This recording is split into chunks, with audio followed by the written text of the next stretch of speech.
Hello everybody, welcome back and thank you so much for joining myself and Sam for another Mindful Bake today. I hope you're all enjoying these longer, lighter and slightly warmer days. The weather plays such a big part in our mental health, it certainly does for me, so I really hope that the kind of sunshine is bringing a little bit of positivity to you guys out there. So today we're going to be baking some iced buns, and there's a couple of reasons that I wanted to do this recipe today. The first is that they just really represent this childlike joy, and I think that's something that we kind of forget about. We forget to nurture and feed the child in us. I think we get afraid that that's kind of childish, and there's a difference between being childish and having a childlike curiosity. I made these a couple of years ago, and everybody that I talked to about it, or I gave them to, they loved them, and they kind of talked about their childhood and like how they used to love getting iced buns with maybe their mom, their dad, their friends. And so I really want to kind of dig back into that. And the second reason that I wanted to bake these is because it's bread. And bread is something that I've always been a little bit scared of because I never learned how to make bread. I'm not going to pretend to be a master bread baker or anything, but it stopped me from trying it. And actually, we don't learn if we don't try. So I've been making these for a little while now, and I really love doing it. And maybe they go a little bit wrong, maybe yours don't look how you want them to look, but who cares? Just give it a go, let's have some fun. We're gonna get our hands involved, we're gonna forget about everything else that's going on in the world around us, and hopefully you're gonna enjoy it. So, as usual, we're gonna get all our ingredients prepared. In the description box below is the full list of ingredients that you're gonna need. So pause this video, go and get it all ready, and then come back and we can bake along together. So the first thing that we're going to do is we're going to warm up our milk and our butter over at the hob.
though I don't have an awful lot of confidence in bread making, I enjoyed that process from start to finish. Like every single bit of it brought me a little bit of joy. Like I love kneading bread by hand. Of course you can use a mixer, but it's just so fun to kind of feel it and feel it change in consistency.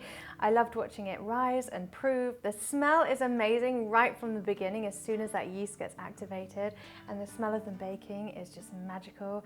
Icing them, I mean, icing stuff is always fun. It's the messy bit, it's the fun, pretty bit. And I mean, I don't know if these are the best ever iced buns in the world. They're probably not, but I actually don't care. Like, I really enjoyed it, and I hope it's definitely, I've inspired myself to try and bake things that I don't have heaps of confidence with. So I really hope that it inspires you to try something that you just think like, oh, I don't know how to do that. Just give it a go, because it is so fun, and that's what this little series that Sam and I are creating is all about. It's going back and remembering why we fell in love with baking at first, because it's fun and joyful, and we get to try something new, and we have something delicious at the end of it. This is actually the one that Sam made that I just happened to pick up. It's cute, and I thought, let's just break this one open. I mean, look how beautiful and squishy it is. Let's break it open. To me, that looks pretty awesome. What do you think? Maybe? There's probably some bread makers out there going, meh, it's not that great. I don't care. Delicious. So simple. It's a very slightly sweet bread with some icing on top. It's super soft, a little bit of crunch from the sprinkles, and it's just so nostalgic. Really fun. I honestly really hope you give these a go. Let us know how you get on over on Instagram. You can share photos with us. We'll put some tags on the screen and in the description box below. And we hope that you'll be back with us very soon for another Mindful Bake. We can't wait to hear how you get on with these.